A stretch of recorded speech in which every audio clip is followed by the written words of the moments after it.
All right, Jason here from Floxiehope. I am with two of my fabulous guests, and I want to let them introduce themselves and tell you guys a little bit about what happened to them and what they're going through, their challenges and their successes. So you guys can introduce yourselves. Yeah, well, my name's Christopher James Talia, and yeah, I'm a musician and a multimedia artist based out here in Los Angeles, California. Um, I took Levaquin, nice little 10-day course of that one back in 2014, and it was a pretty intense time for me. Um, I was preparing for a recording session, and I was pretty into bodybuilding back then. I was a bodybuilder, uh, studying to be a personal trainer, and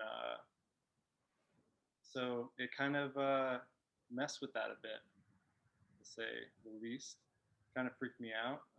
I remember first feeling this like tingling sensation going on in my left arm when I was practicing for this recording session. I was like, "What is this?" And then kind of remembering what the label said and how it was kind of a strange label, that it was like, this antibiotic, but it said, watch out for the Achilles tendon rupture. But I was a really strong dude at that point, so my doctor never mentioned anything about it, so I just took it. But then after that, I was like definitely feeling some strangeness. I went from deadlifting like 400 pounds to not being able to carry my groceries like one block. Uh, I remember like I had these two bags of groceries. It was like in one bag was like a jar of tomato sauce and like some pasta, and in the other one was like some vegetables, and it was like searing my arms as I was walking back home. And at that point, I started like the internet deep dive and found out all the crazy stuff that's going on with this drug. And yeah, after that, it was just like, how do I fix this? I still have the issue that my doctor supposedly prescribed the antibiotic to fix, so I had to deal with that still. And I was doing that recording session. I wound up actually doing that recording session, and it's actually posted on my YouTube channel if anyone wants to check it out. It's with some pretty awesome jazz musicians. I made it through that day with like a ton of caffeine, and like in between recordings, I was like laying on the floor, just like trying to recoup as much energy. And it didn't really like the session. I mean, it's it didn't really go as exactly how I planned, because I was like practicing super hard. I wanted to like transcend what I was doing at that point, and that was like going to be kind of like my um, a record of like how far I'd come, I suppose, in like those like months leading up to it, the stuff I was working on. But it's out there, and I'm glad I did it. Glad I had enough energy to make it through that one. And then about a month after that, I had to get surgery for the thing that I actually, that was causing me problem. It was a physical problem, not a bacterial one. And then 4 weeks after that, I went to India to teach music for 6 months. And that was actually a good thing for me, because it was like crazy, but also the healthcare and physical therapy that I got out there was like very affordable. And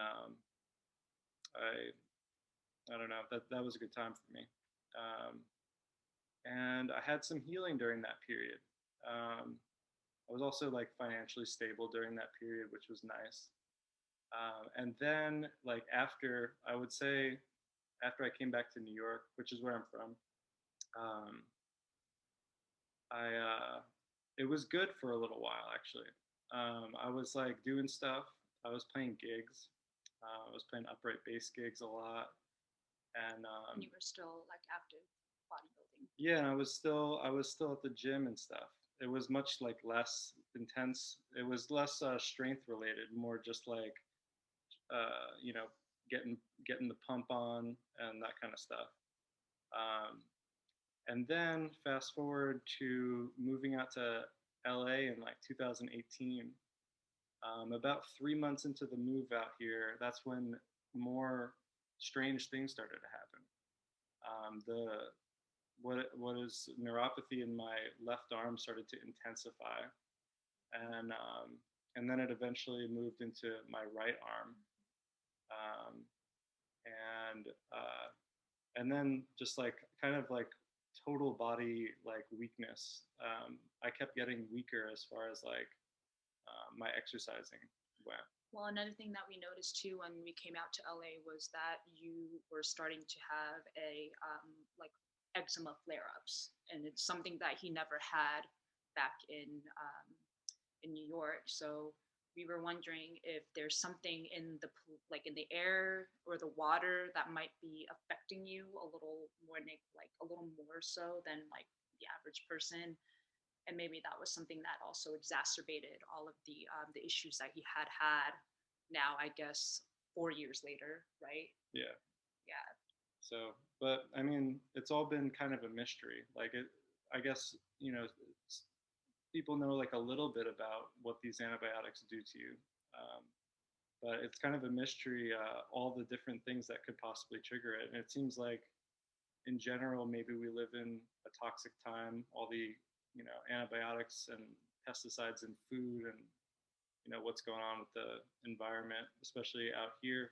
I mean, you could like look outside and you could see the smog and all that stuff. So who knows, you know? Um, but it definitely, yeah, just started going downhill. And until recently, it's been looking up. Got the treatment with Dr. Galili, and that's been going well. I'm still going through that at the moment. Um, Why did you seek out his help now? it was really bad. It was like after I shot that music video, the Man on a Mission music video. Oh, that's right. It totally, like, there was a lot of running and like being pulled on a rope and all this stuff, like crazy stuff in there.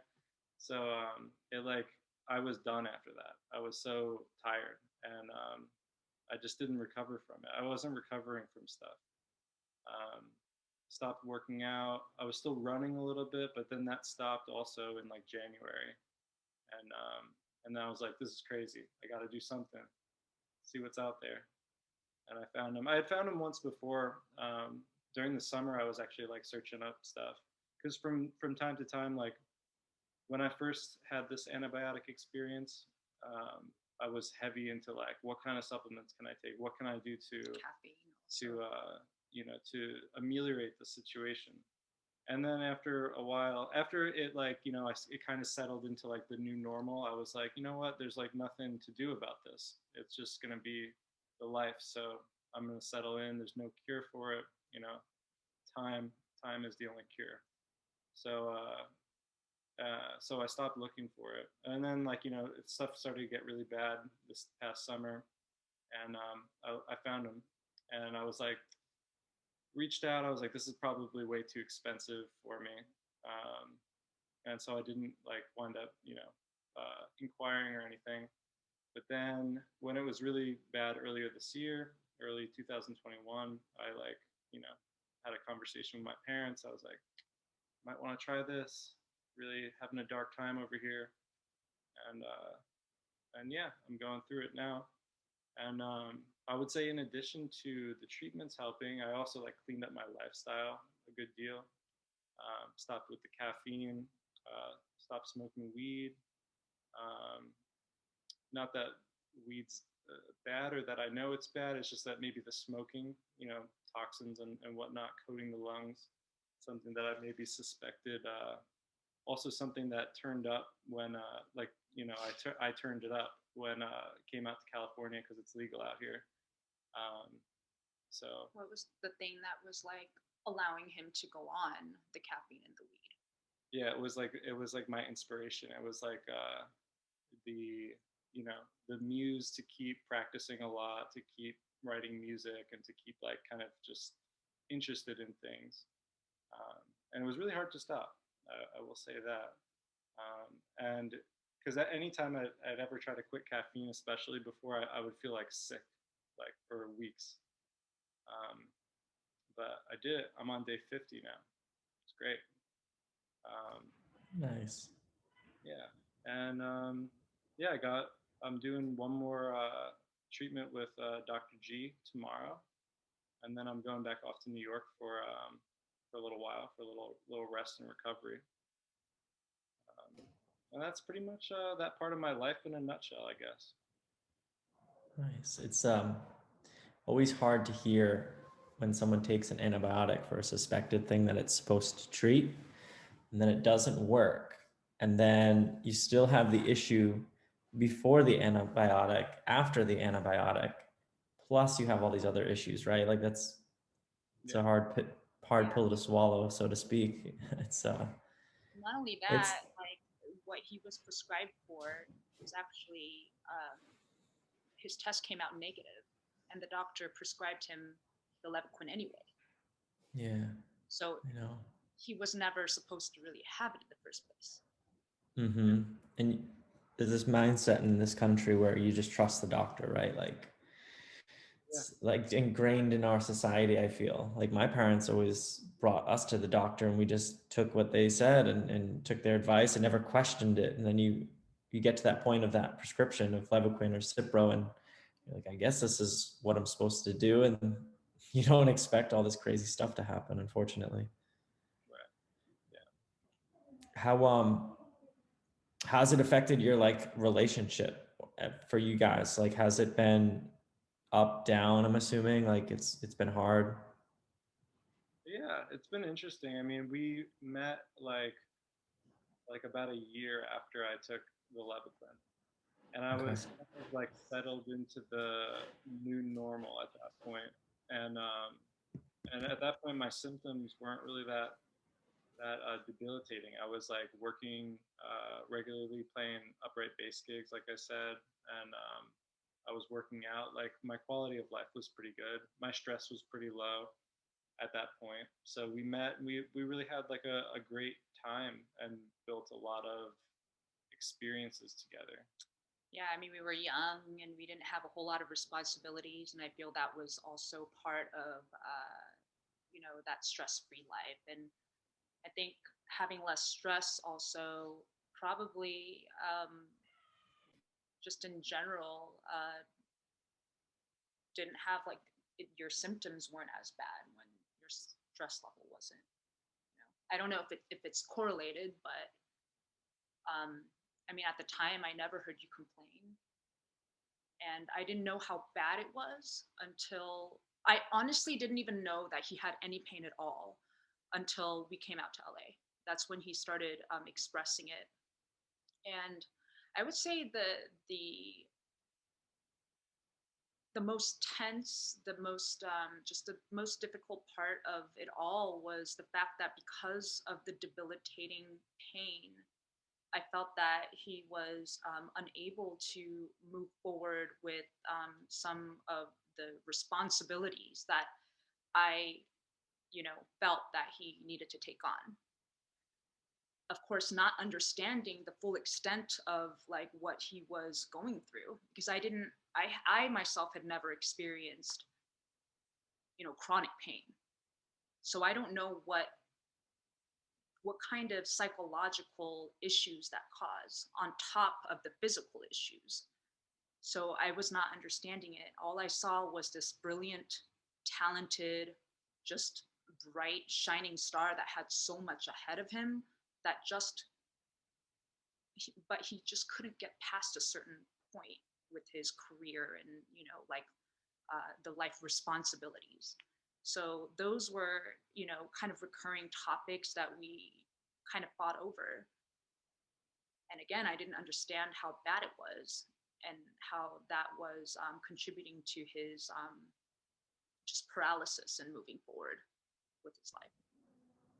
Yeah, it's hard. It's like bandwidth, right? Like you only have so much physical, mental, emotional bandwidth going through this. Like for Chris, he probably had a certain amount of potential, and then this like almost limits that because you just get tired, or you run into relapses where, you know, it kind of drains you for days and weeks and months, and you just get off track with like life goals and things. And it's super hard for sure. Yeah, I mean, I was just seeing him on a constant cycle of just obsessive practicing, followed by, intense amount of pain because of that obsessive practicing. And then it would just go back to sort of like that depressive mode and not being able to like work on actual production. It would just be practicing, the cycle of practicing in the weed and the caffeine and all that stuff. And it was definitely I would say that we were on the verge of like potentially breaking up like several times because of it. Yeah. And Yeah. honestly, I feel like it wasn't until I met like you and like Edward over at Regenerative Medicine LA, and then also talking to Lori there, that I really truly started to understand like how debilitating this was. Hmm. It takes away your mind, body, your spirit, and lastly, like the things you're passionate about. Like if, you know, you can't, like if Chris, like Chris, you get it. Like if you can't play the instruments that you love, that make you feel alive, like because your body won't let you, like that's hard emotionally. It's like super frustrating. So you were like using things to keep you going to get that done, right? Because you were fulfilling yourself, but you were needing like caffeine and just constantly going through that cycle. But it keeps you sane, right? Like it's kind of what you need. Yeah, it was. It would be like I would only have energy for like one thing that day. Like, and Yeah. so what is that going to be? And then after that, like no more mental energy. It was just completely fried. And then like if I went really hard with the practice, I'd like wake up with like crazy arm pain, which is just like, you wake up first thing in the morning, like it's already hard to get up, like even if you're just like a normal person, maybe it's like a little difficult. You're like, I'm a little tired, maybe hit the coffee. But, when you wake up and you just like, you got pain in your hands and stuff, it's like, I don't know. I mean, how am I gonna do this again today? But that's Yeah. life, you know. I know it's, you almost wake up to understanding and knowing your limitations, and it's defeating. But when you get to a certain point where you get those things back after losing them, it's pretty rewarding for sure. But it's a mind game, right? Like I'm sure you've been in your head more than you'd ever want to be at your age, right? For sure. Yeah, you like it made me a lot more fearful, I think, in general. And that like started with like just physical activity, like just pushing myself, like how far do I push myself during this workout?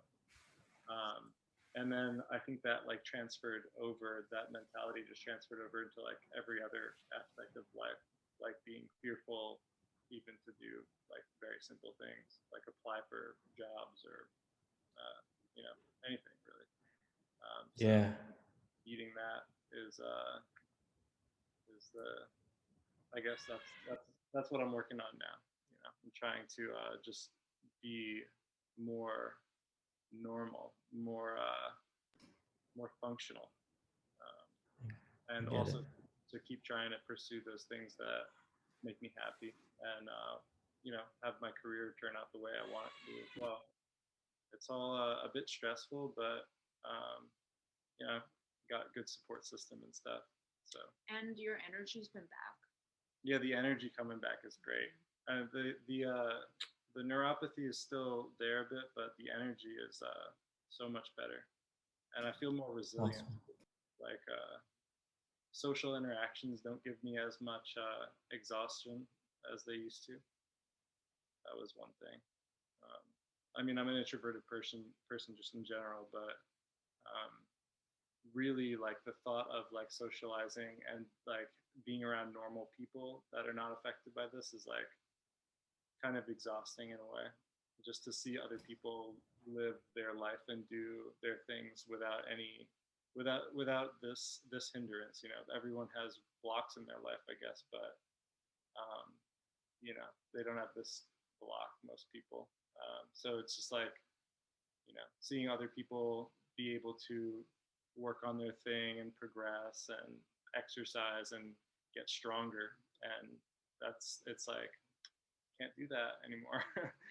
So, but you know, And in an age where, social media is so prevalent and everybody is like putting up updates on their progress and stuff, I'm sure it wasn't easy seeing all that. And with all of your musician friends who are incredibly competitive, like you are, I know that that also brought you down too. But no more, Yeah. no more. No more, no more. I think once you start, like I said, getting those pieces of your life back, you can start feeling hopeful towards like, okay, I'm not like in as much pain, and my focus is better, my clarity is better, my energy's better. You can start like making up for lost time. It's a hard thing to think that it is lost time, but essentially it is, right? Like if you could have gotten those 7, 8 years back, the amount of things you could have gotten done, but you're just different. You're on a different timeline. You're learning and growing in a different way. Yeah.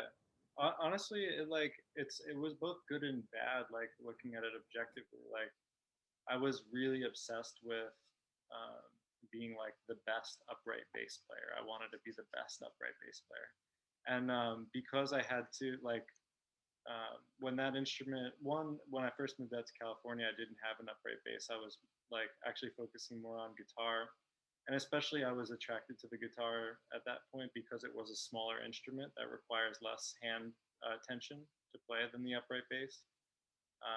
I started to dig into that a bit more.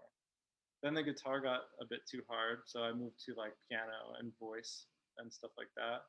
So like because of this, I like learned instruments that I don't think that I would have if I were to have just continued on that like singular upright bass journey. Um, and then also I think it like generated an intense amount of anger in me, which like definitely comes out in my music. So I mean, it's not that anger is like a good thing necessarily. It's just that it like made me write more interesting songs or something. Or yeah, and to just like to look at. Also, the other thing is that it makes you more conscious about like what you put in your body um, and also how society is wired. It makes you just like look at things a bit differently. So in some ways, I'm like, kind of. I can see the silver lining in the experience. Um, yeah, so but now I've gained a lot, and now I really want to like start moving forward. But it was yeah, it was mixed, I would say. Yeah, you've definitely found your voice as an artist through this experience. Yeah, I didn't even really like start writing like songs with lyrics until this experience. I was like really into the instrumental jazz stuff, and so it totally changed my expression. Yeah, Probably tapped into a part of you, like emotionally and spiritually, that you didn't even know was there, right? totally. Yeah, I Yeah, mean, his lyrics are so intense. I mean, obviously, there's a lot of music that's not out yet, but just it's really worth listening to. So I'm really looking Yeah, forward to see him blossom as an artist. I'm really yeah, excited. yeah. It's awesome. It's something to look forward to. I mean, you could leave this like huge mark on the world just from the lyrics that you've like written, from the things you've been through. totally.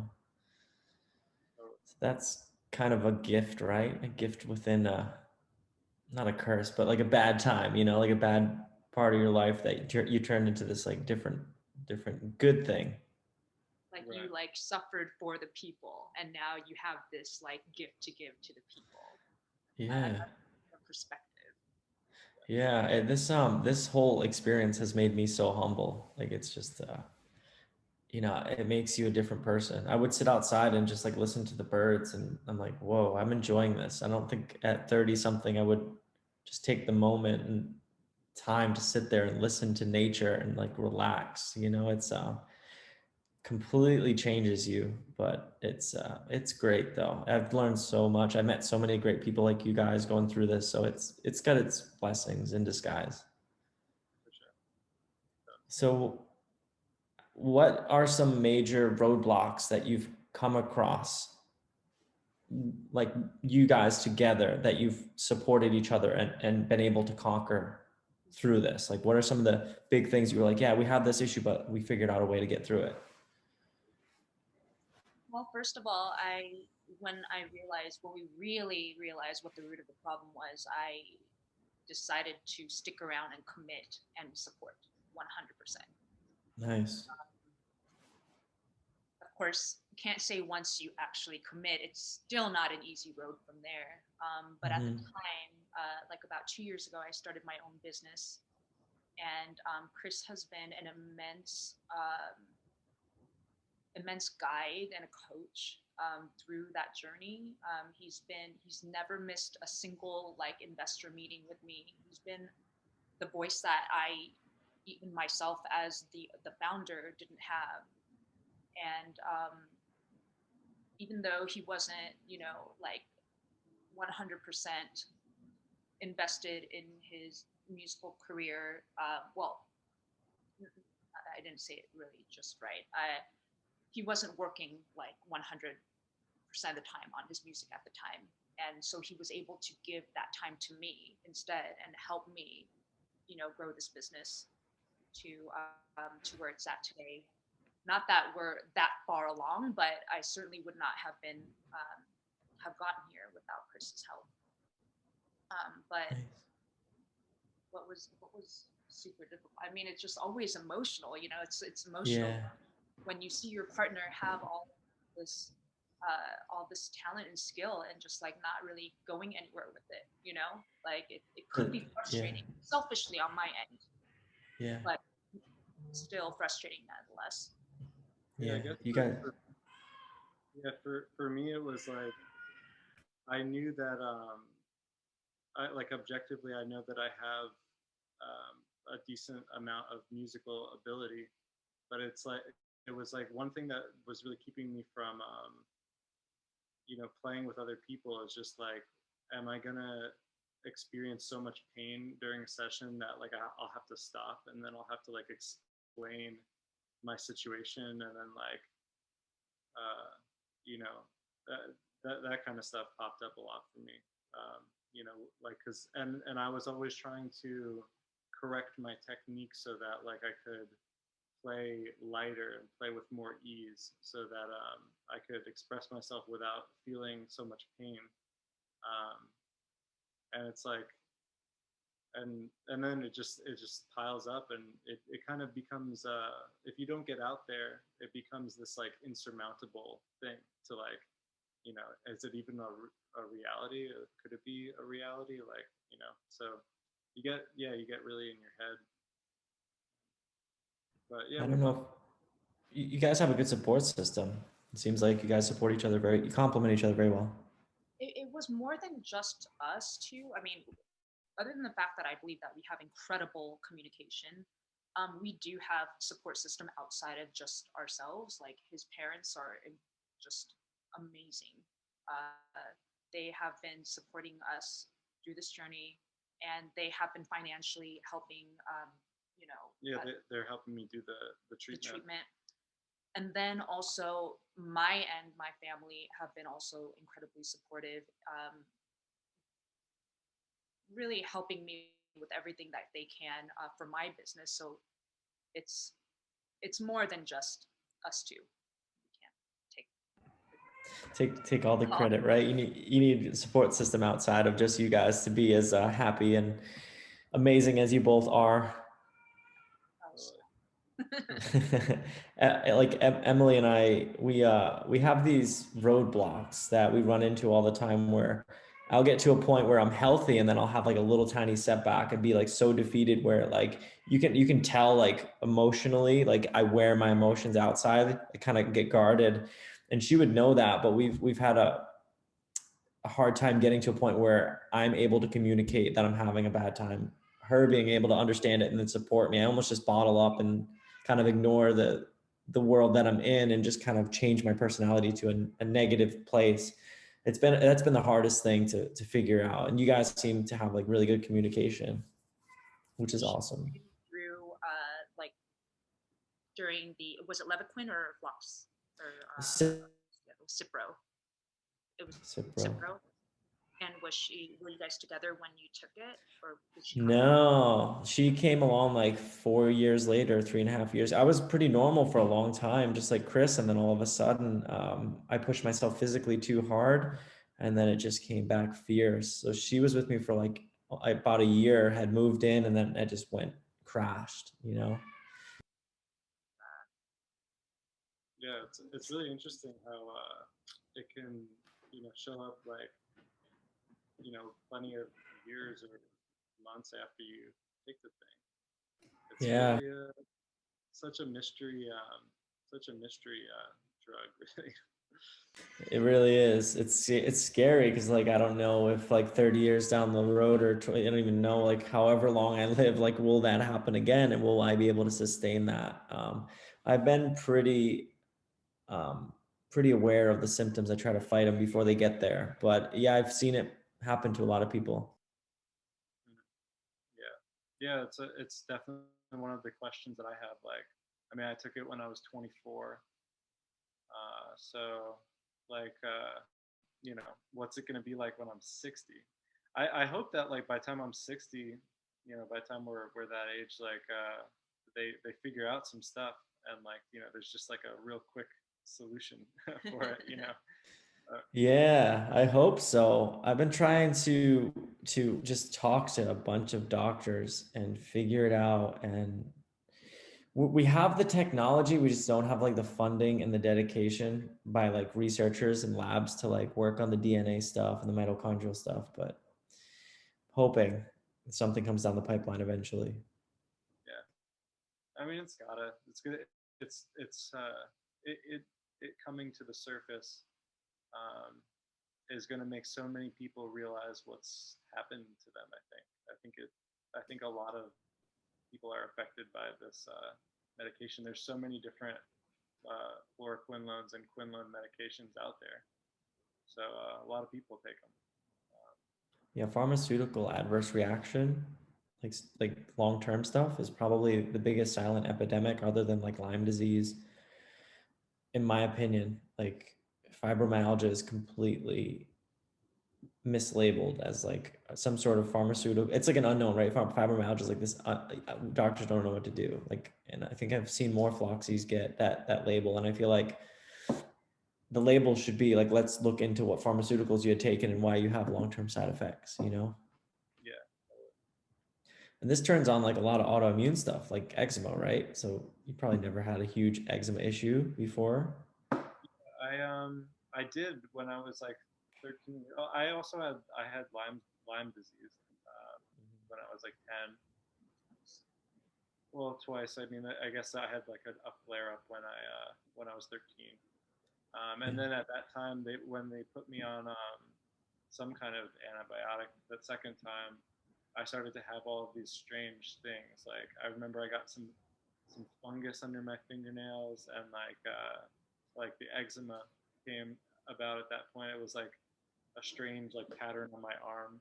Um, and then yeah, once I moved out to California, because the eczema went away for like decade, and then when I moved out to California, I started getting eczema like under my, just hair under my hair. Um, and so yeah, it's really a curious thing. Um, I've questioned why do I live out in California because I'm sorry, it's totally like, my fault, really. I'm sure that there is something here possibly that is triggering my my symptoms in some way. I don't know what. It's really hard to pinpoint, but we just got a fluoride filter for the shower. Nice. Osmosis for our water. Yeah. What's next? Air filter, maybe. Yeah, We've been talking about it. Yeah. An air filter, yeah. You guys live in the city, right? Yeah, we live in downtown. The worst air quality in the nation. Maybe. Really? Is it like I heard that Long Beach is pretty bad because it's right next to the port? Yeah, it's pretty bad. I mean, anywhere where it's warm and smog just like kind of, hangs around. I mean, if you're in a valley, I guess it's not as bad, but like, if you're higher elevations, you're just like breathing it in. But our environment is a product of our existence, unfortunately. Yeah.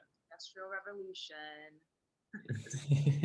So what are you guys like, what are the plans for the future for you two? Like, what are you hopeful for going through this? What have you learned? Like, let's get into the deep talk, right? Like, what have you gained from this? Where are you going?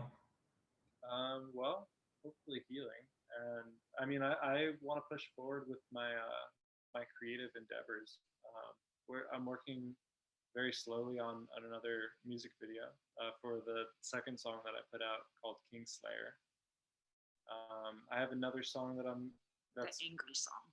yeah, 𝘾𝙊𝙍𝙍𝙍𝙍 is angry-ish, They're all like lighthearted, angry. Some more cynical, I guess, in the vibe.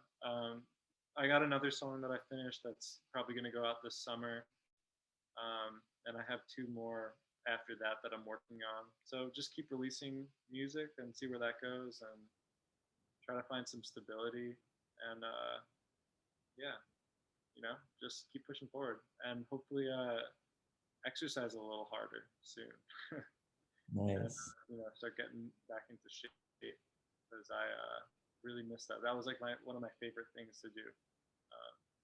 Like I was like a legit, like, I did competition bodybuilding. Like that was what I wanted to be. I just wanted to be a shredded man.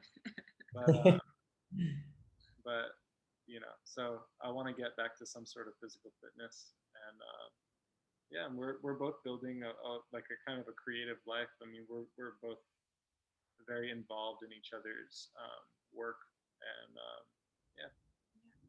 And I'm here to just support that. I'm here to watch it. I think it's such an honor to be here in such close proximity to someone that I just know will just shoot for the stars. So it's really an honor. That's awesome. Yeah. And Annie, like I know we had spoken quickly, and you had this really great story of like how you started a company that I think all Floxies will resonate with, as far as like we're so cautious with food and like what are the ingredients and how we care for our body and what we're putting in it. And I'm so thrilled because you're doing that, right? Like you're Yes. Well, it's really interesting, right? Because right now, with the COVID, there is so many just like trending, like I'm in the CPG world, consumer packaged product world. And, there's so many keywords out there that are trending right now, which is plant-based is one of them. What else? Certain ingredients like chickpea is all up on the, come up. But there's a disconnect with the words of plant-based and healthy and vegan, those things. So I became vegan actually because of him, and that's another Levaquin situation. Yeah, I became vegan because I was eating like a pound of meat a day, like when I was doing bodybuilding, and yeah, but I became vegan, and I've been vegan for like 5.5 years, almost 6 years now. And I'm about 5 years vegan. Yeah, you stopped eating meat because the animals are also fed that, like these antibiotics. Yeah. And you didn't want to consume the animals that have been fed the antibiotics. So yeah, I also read about that it was like a lower inflammation, and that like part of this whole syndrome is like oxidative stress or something like that. Yeah. So I tried to ameliorate the situation there. But yeah, there's just such a disconnect now, because now we're finding that vegan doesn't necessarily, and plant-based doesn't always mean healthy. There's so much processed food out there. And part of what I hope to do, I'm a chocolatier, and I just launched a product called Sweet Duet Chocolate, a luscious duo of dark chocolate and organic unadulterated fruit. And the whole idea is that it's just taking this traditional concept of chocolate dipped fruit and taking it up another level. I found, so as I'm also cleaning my lifestyle up too, eating much cleaner, I found that it was really hard to find chocolate dipped fruit that was 100% clean. All the fruits are preserved with sulfur dioxide, added sugar for taste, colorants for looks, just all of that shit in the food. And then on top of that, the chocolate, you have your refined sugar, you have like lecithin soy. Soy is one of those things that I know you guys are trying to avoid. So all of those just unnecessary things, I said no to all of that stuff, and I created this product for all of us, everybody in this world, so that we can have less of what is toxic to us and less of sugar, because we really don't need as much sugar as we're having. So part of the roadblocks I've had with my product is that a lot of mainstream people feel that it's not sweet enough, but I'm trying to kind of hold my ground, because I know that when we start weaning off of sugar, our taste palettes will change and we will appreciate something that's less sweeter. So yeah, my goals and hopes is to grow this business and make my product sort of like the new norm, like the new sort of, I mean, Eminem might be shooting too far, but something that people like. I hope that it would be a household name for the sake of everybody's health. So that's awesome. I love people that are health conscious. I feel like every person that goes through fluoroquinolone toxicity becomes like a health guru in their family, right? They're these alternative diets and this mindset around food, and you guys are nailing it, right? You're doing like a plant-based diet, super healthy, and then you're making great plant-based snacks. So that's pretty awesome. So Chris, if you had to put your top 3 things that helped you the most throughout the last few years, get pieces of your life back, what do you think those 3 things would be? That's like kind of a hard thing. It's got to be people love lists. Lists, yeah. I don't know. I mean, I can't say that like for my specific problems that any particular supplement necessarily helped me. I would say maybe just like the first thing is like try to have, and I know that this is probably hard for some people that are like even more disabled,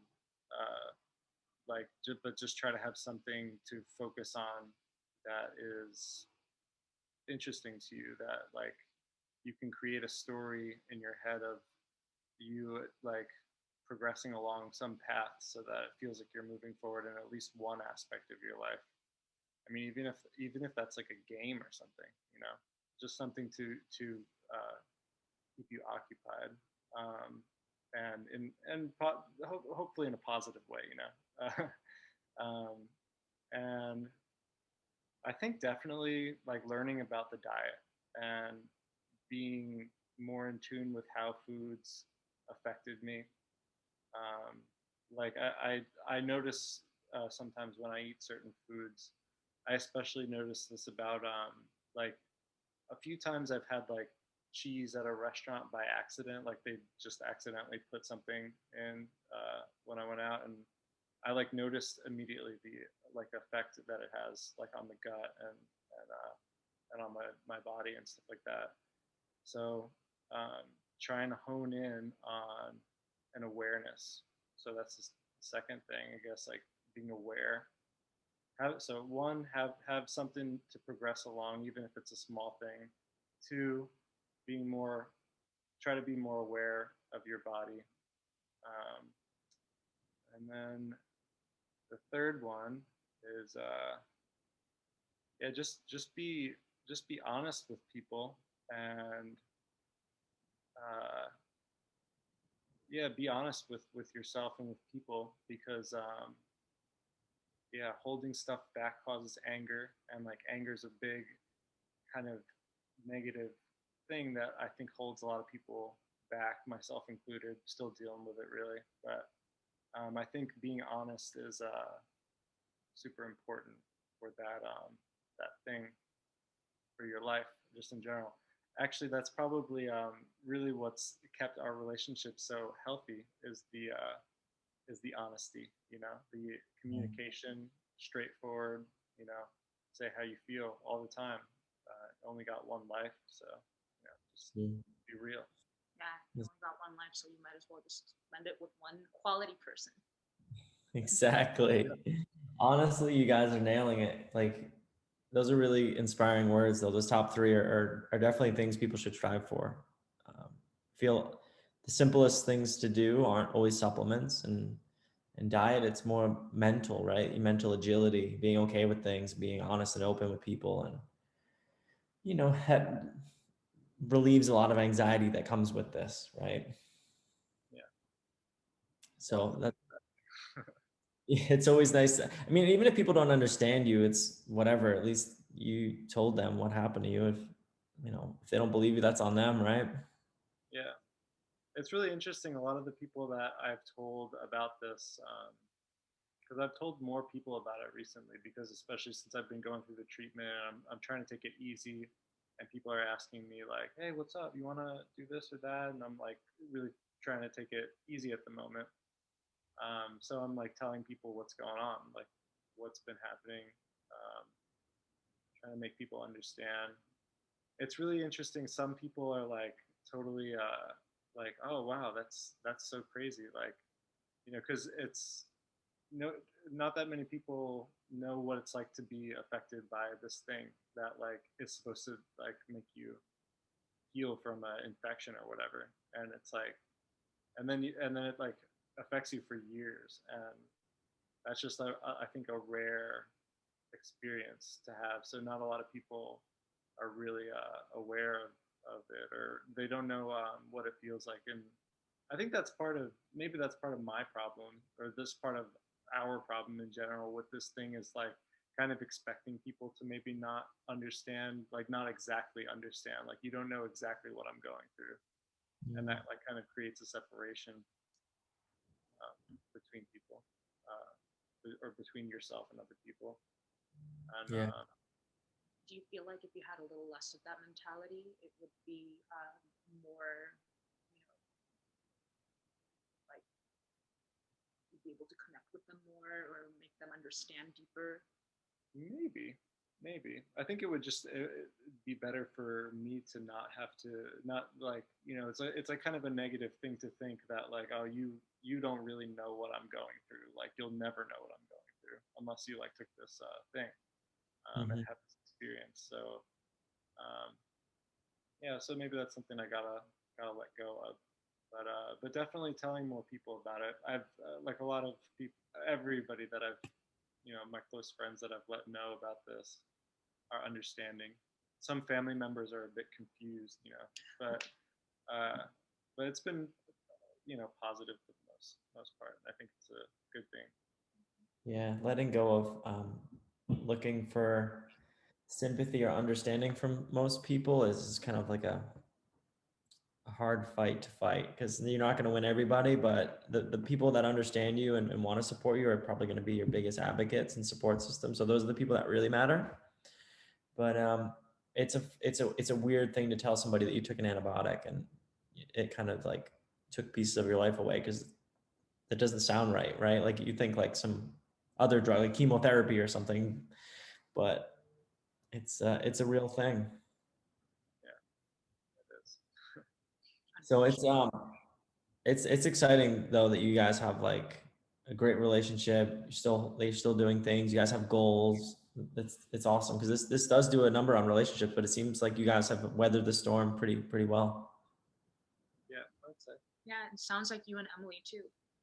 Yeah, so I have no idea how she stayed with me this long, because I've put her through the ringer, in my opinion. But when we first met, I told her that I had this thing, and she believed me, and she just saw beyond that, right? She just saw like what I was doing to like what I was giving to the relationship that she was receiving, and that's all she cared about.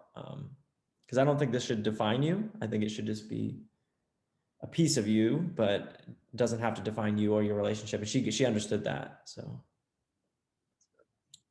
she's a therapist too. So she helped me tremendously. I still have some PTSD from this, and she's actually trying to do group therapy with Floxies because she's helped me and she's trying to help others. But yeah, it's a lot, right? Like all these mechanical things going on in your brain all the time from this, and then to bring that into a relationship with her, it's been really amazing because she helps me reflect on like why am I feeling this way and how to turn things around. And it seems like you guys have that too with your communication, right? Like you guys have like the back and forth. You work through things pretty well. Yeah, if we have a problem, I mean, there's no other way but to state what you think the problem is, and then to try to find a solution or something. Because otherwise, it just gets bottled up and gonna blow up later at some point. Don't get me wrong. There's certainly been times of, like emotional explosion. Oh yeah. I mean, like those things totally happen. Yeah. And and like a moment of just sheer, just disbelief and not understanding, and that is there Yeah. until there's more communication from him and apologies for letting those emotional outbursts happen, and then Mm-hmm. just sort of smoothing things out and remembering why you're together in the first place. The love. I mean, for us, I feel like the love has been number one. It's been so strong. Yeah. And I don't even know why. No, and it's yeah. So like we always come from love first, for sure. Awesome. And just I feel like we only see a future with one another. So because that is our sort of, it's that is our future, and you manifest your future. You sort of imagine, and you picture yourself in the future, and as long as that is there, the idea that we will stay together, the rest is just a very tumultuous journey. But I mean, it's still a lovely journey, but it's tumultuous, but you'll get there. Yeah. So true. It That's really is true. It was a fantastic hour spending with you guys and learning both your stories and how you guys have gotten to where you are in a relationship through this. And Chris, what you've gone through, hearing your story. I hear a lot of my story and your story, and I'm assuming everyone else listening to this podcast is going to hear a lot of the things that they've been through. And it's always nice to hear that we're not alone. Yeah, indeed. I'm learning that through this whole thing. And going through the treatment at Dr. G's, meet so many cool people, Yeah.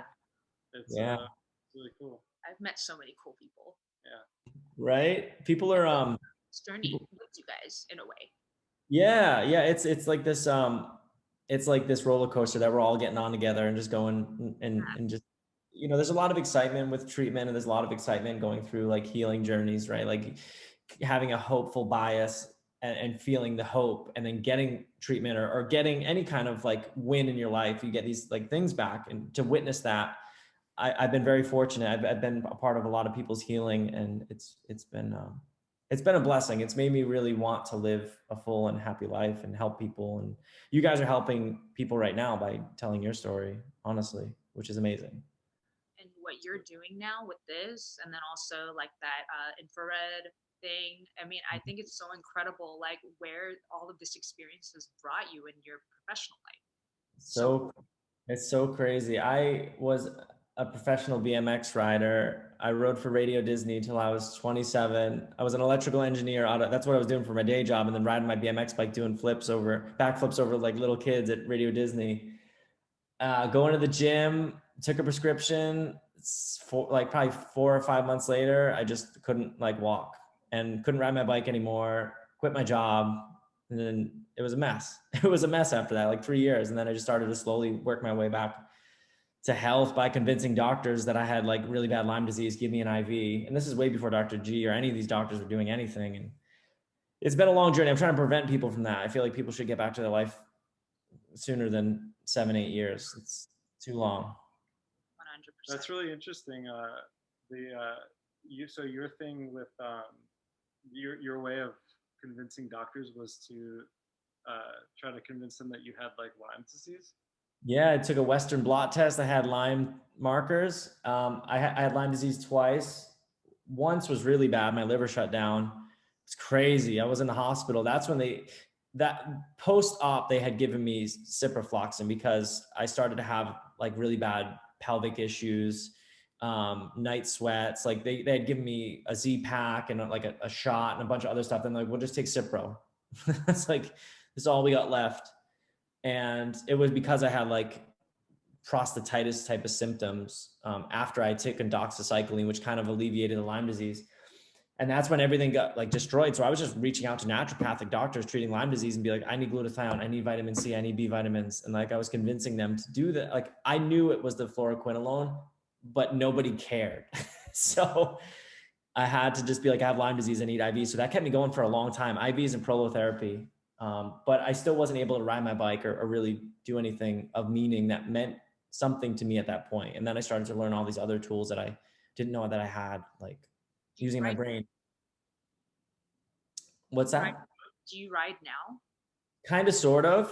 I can ride my bike. I'm just afraid of getting hurt. I have so much PTSD that I haven't processed. I'm afraid to like go out and do something super physical and then have a setback and then put my family through that again. And I don't know if that's going to happen, but my mind thinks it's going to, so I don't want to chance it. So, you know, Chris, I mean, you felt a little bit of that, right? Yeah, definitely. I mean, I'm over here working out with like 10-pound dumbbells after, you know, I was like training to be a power lifter, and yeah, it's progressing up in weight. Like, is like, I don't know, you know, I'm going to like do these 10s until they feel so light. It would be like absolutely absurd for me to not go to 12, you know, that's my plan right now. We're laughing together about that because it sounds silly, but it's so true. It's like that mental block that is the worst symptom of this is the fear. And I don't even know if it's a thing. I mean, it is a thing, but it's hard to work through that for me anyway. Yeah. But I've ridden my bike, you know, after treatment with Dr. G, I got on my bike and pedaled around and, you know, did some like manuals, which are like wheelies kind of. And I did a couple jumps, but I'm like, you know, like, I don't know. And I just get in my head too much, but you know, I jog now and I walk around and I have less pain. So it's the little things that count in my life pretty much. I'm happy that you guys are getting pieces of you know, your life back, Chris, and your relationship is probably changing because of that. You're probably a more hopeful person, right? A little different perspective. Super negative most of the time, like 90+% of the time I was really negative. Yeah.